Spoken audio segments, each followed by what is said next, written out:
Hey, what's up, everybody? Video 44 coming at you with another video. All right, so the score was 134-93. The Los Angeles Lakers lose by 41 points to the Miami Heat in Miami. Miami Heat set a franchise in-game record with 24 three-point shots on above 50% shooting from the three and above 50% shooting from the field. The Los Angeles Lakers shot below 45. I think it was below 47% from the field, about 22% from the three. They actually hit more threes than we attempted. We attempted 22. I think we hit like 6 of them. Bron broke out of his 3-point slump, 1 out of 4. I think he had like 28 points or something like that. So, he broke out of his slump for the most part. But 5 turnovers continues the process of us being not very good. Anthony Davis had 8 points, 7 rebounds, 3 out of 14 from the field. So he attempted 14 shots, but got worse. So that's 2 games in a row where he attempted 14 shots, hit under 5 of them. Last time it was 4, today was 3. And 2 points for Dalton Knecht. Yeah, man. Tyler Hero hit 7 threes in the third quarter. 7 threes. Haywood Highsmith hit 4 out of 5 in the first half. He stayed at that mark from behind the arc, but that is what it was. And that is how it went. I obviously have a rant to provide you guys, but the truth of the matter is, why even bother? With the effort that the Lakers showed us, why should I give more effort than I already have? That's the stats. They lost, about 41 points. They got out rebounded, was it 56-38 or something like that? I mean, it's just like, what just happened to this team? They were, just a minute ago, everybody was saying the Lakers on a red hot 6-game winning streak. And now we're getting blown out and just creating new crater marks in our floor. I mean, like literally new crater marks. The last game we lost by 27. Today we lose by 41. Or was it 29? I think it was 29 in Minnesota. We continue on this road trip. The Utah game, we know we only won because the coach called a timeout on the game-winning buzzer against his own team. I mean, now we got to go to Atlanta where Trae Young is averaging 12 assists. No one's averaged that much since John Stockton. And they're a red-hot team, playing even better than Miami is. I don't know what this team is going to have to do to get back on track, ladies and gentlemen. But I think the good thing about it is we're still early in our season. It's a whole lot of basketball left to play. So when you see games like this where the other team shot incredibly well, even if you played great, they still shot better than anything you ever seen. Sometimes you got to tip your hat. But to be honest with you, I thought we played so poor that even if they shot poor, they still would have beat us by a lot. So I'm not tipping my hat to Miami in that regard. I think they would have beat a lot of teams tonight. But I don't even think they faced one tonight. They faced a bunch of individuals. They faced some people whose body language looked like they didn't want to play basketball tonight. They faced some individuals who didn't seem to remember any of their spacing principles. Their defensive principles did not exist. This was some of the worst defense I've ever seen in my life tonight, especially around the perimeter. It was some of the worst I've ever seen in my life, man. Miami did not have to work too hard, and they just so happened to be hot. You know what I mean? It's that kind of thing. They didn't even have to work that hard. But that they did, the score was so lopsided. Setting franchise records from behind the arc. Hitting threes beyond measure. Against a team that wasn't guarding the perimeter at all. We let them do it. As I told you guys in the pregame video, I didn't think we had anybody step in front of Tyler Hero. He went off. Jimmy went off. I don't even remember what the stats were there, but they were killing us. All of them made shots. All of them rebounded the ball. All of them played defense, and none of us did. Bron got out of his slump. Rui, 6 out of 7 from the field. He had a similar game as the last one, because as we said, Rui was 4 out of 5 in the last game. He's 6 out of 7 in this game. He's having a fantastic road trip, but we're not feeding him to match the hot hand.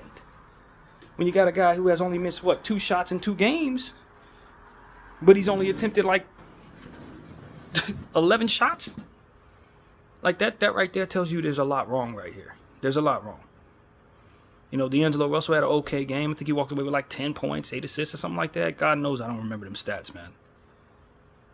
Terry Rozier off their bench scored 16 points. If you look at their bench, everybody scored. Everybody contributed. They look like a unit. They look together out there, and we look separate. That's really what it was. We were a divided bunch. I don't know what's going on. I didn't think we could play any worse than we did against Minnesota, but we found a way. Our defense was absolutely abysmal tonight. Our offense wasn't that much better. We are having the worst stretch of basketball that I've seen in years.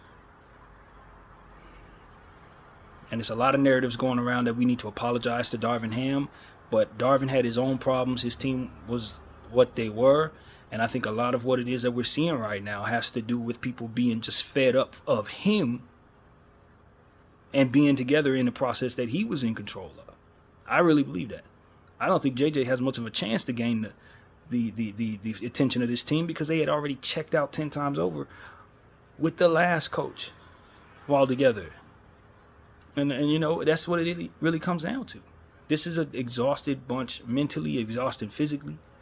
And a lot of these people probably need to be elsewhere. You know, they don't have a whole lot of fight in them. And it speaks to the collective character of this group, which is not very strong mentally.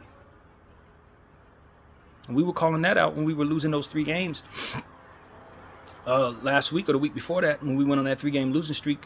Denver and, you know, the Orlando game and all that. We looked real bad. We looked like we had shattered our confidence, but this is just a carryover from that. And it's only getting worse.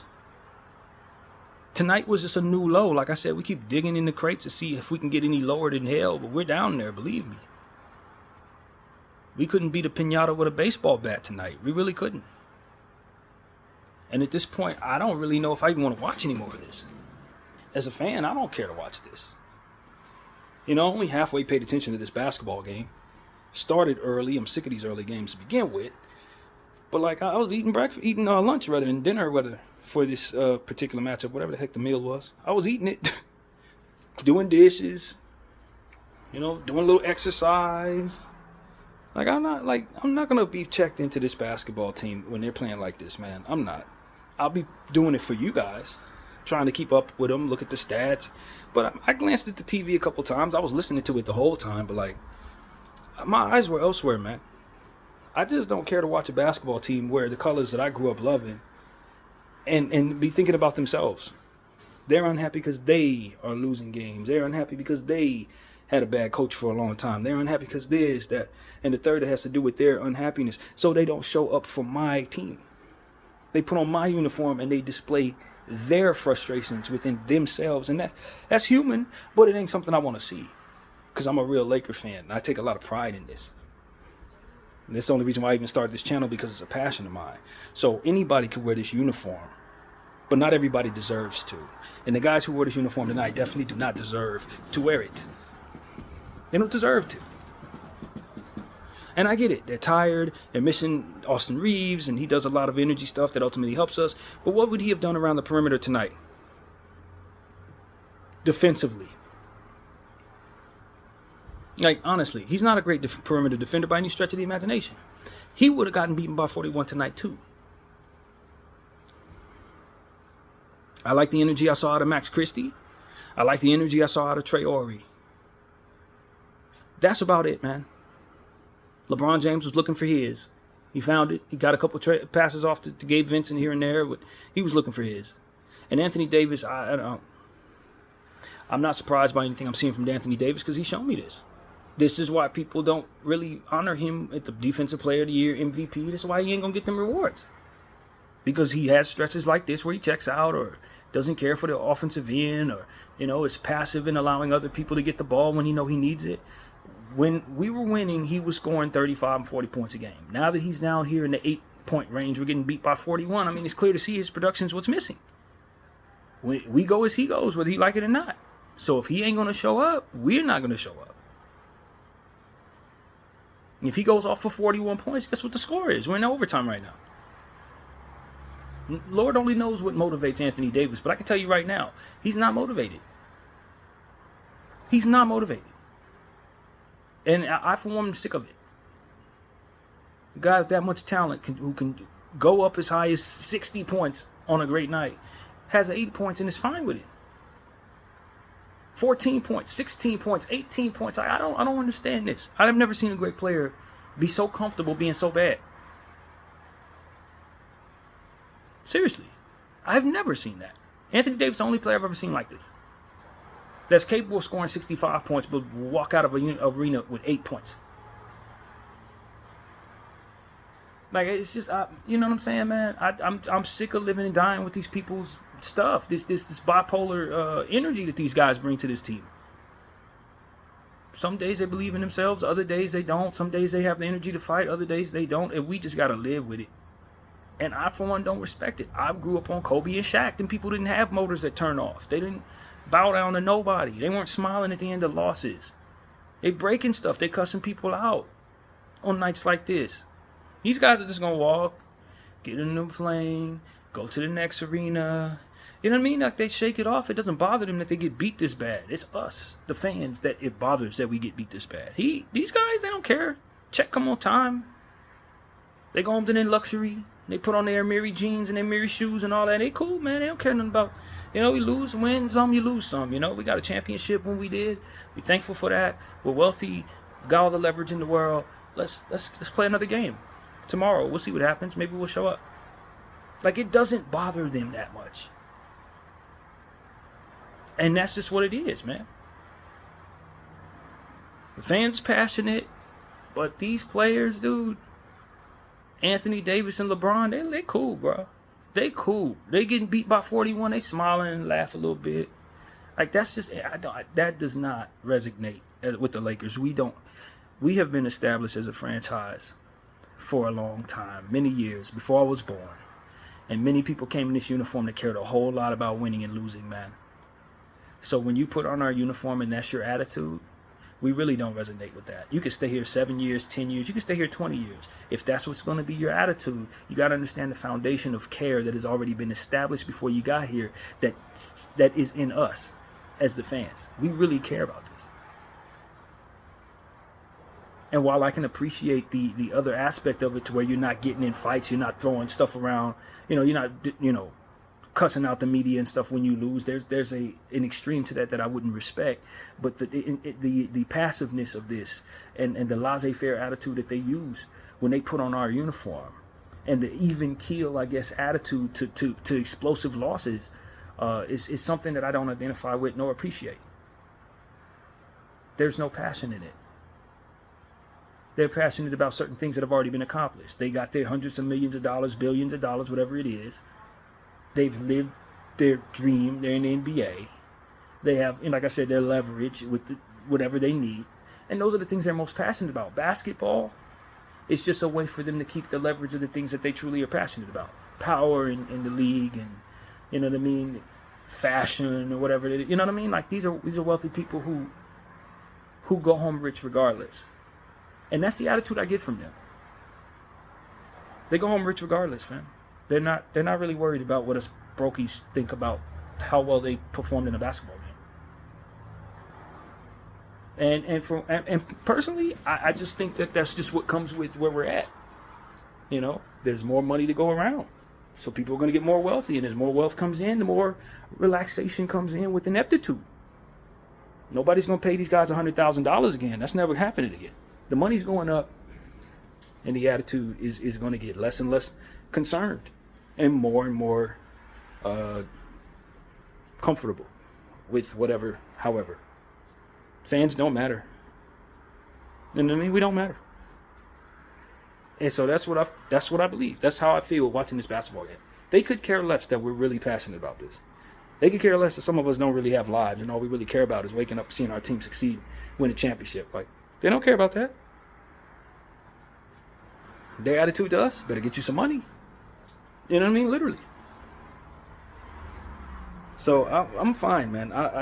If that's their attitude, I'm just looking forward to when they're gone.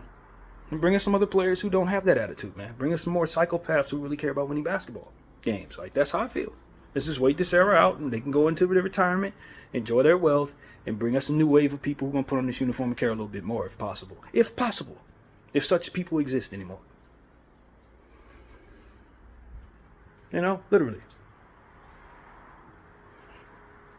That's why I appreciated Kobe as much as I did, because we know we don't make them like that no more. They don't make them like that no more.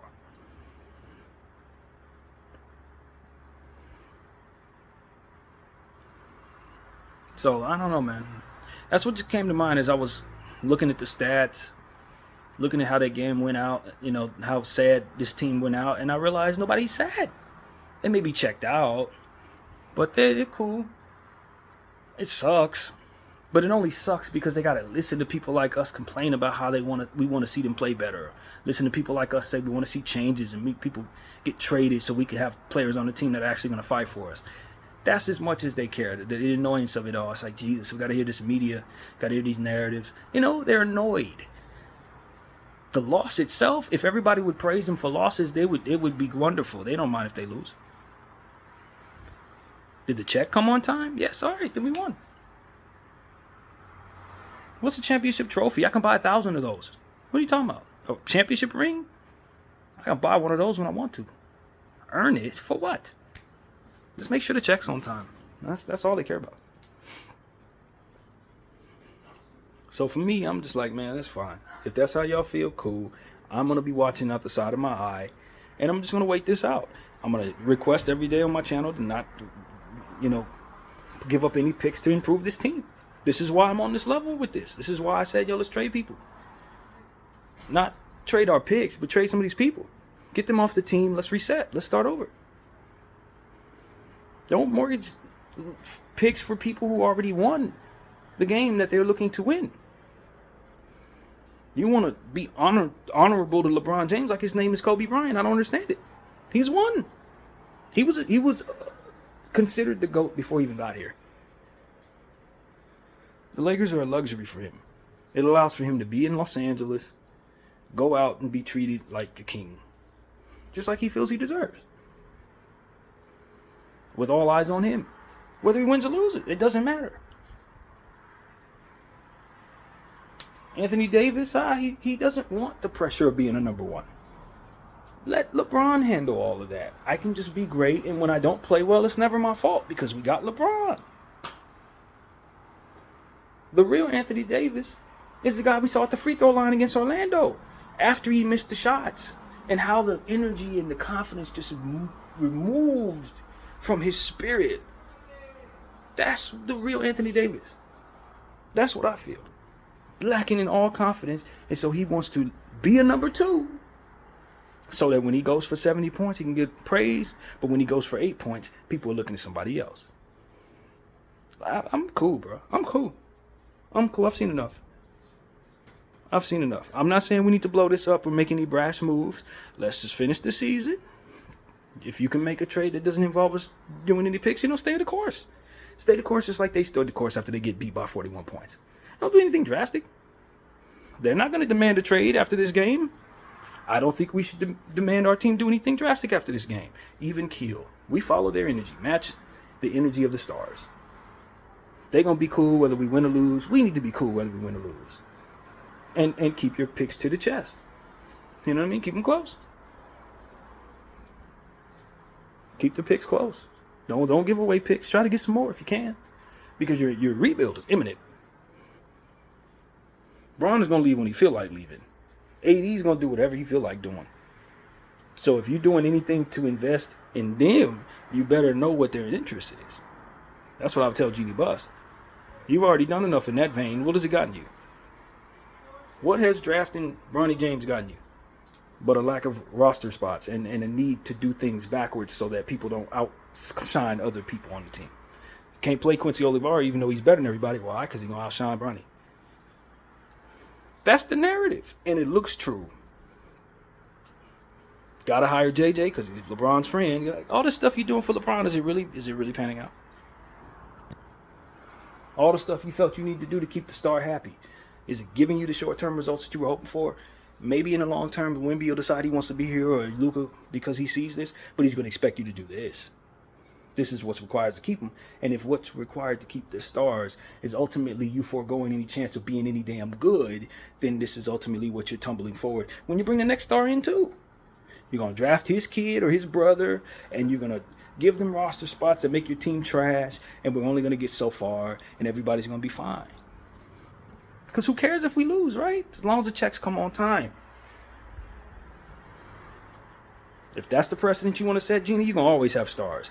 They're not going to run through a wall for you, but they'll put on your uniform and give you whatever they feel like giving you. If that's what matters to you, that's what you're going to have. Your dad, he made sure people played for him. They played. He paid them. They played hard. There was a precedent set, not just to have stars, but that excellence be displayed when they put on the uniform. This is a precedent that says as long as the stars is here, they can do whatever they want. They don't have to perform. Just be in uniform so that we can collect the checks from these fans who are expecting excellence. Everybody's happy. Except for us. So that's what I gotta say, man. This was lousy. This is a lousy product. It was lousy people on the floor wearing our uniform, disgracing the colors, man. Letting the Miami Heat team go off for record set against them. Ain't nobody even that upset about it. That's what I saw. I see a team that's gonna go into Atlanta with whatever attitude they wake up with. You know, literally. They may be fine against Atlanta. They won't even remember they got beat by 41 and 29 and like, they ain't gonna carry this one loss. No, they're not gonna carry that. They'll be fine. Or not. Either way, they'll be fine. You see what I'm saying? Like, they may lose by 60 in the next one, but they'll be ready for another game. Well, put on the uniform, let's get back out there.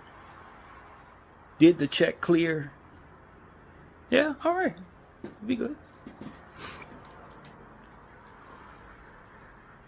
So yeah, man, that's what I gotta say. This is ridiculous. This is absurd. I don't even know why anybody would actually sign up to watch this crap unless they have a channel for which they want to keep up with. Other than that, there's no reason to watch this garbage. Why would you watch any of this? Why would you do that to yourself, Laker fans? I hope people found something good to do with their night instead of watching the trash that I halfway sat through. But even I understood that it wasn't best to focus all the way in on them, because they damn sure won't focus all the way in on winning. Damn sure that. And I know the narratives is out there. I'm supposed to be blaming JJ, but I don't think anybody can coach this team to anything right now. I don't think so. I really don't. I think guys are exhausted from last year's fiasco. And like I told the front office on this channel many times, you should have fired Darvin Ham sooner. And I'm standing by that. I blame a lot of what's going on here just to the mental fatigue of having to deal with a coach that didn't know what the hell he was doing for an extended period of time. Players on the floor that didn't necessarily fit together for an extended period of time. They checked out. You can bring the same team back if you want to, but they checked out.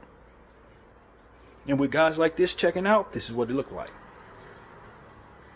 They fine. Lost by 41, who cares? Check cleared, yep, we good. BDL 44. I thank y'all for watching. I'm out.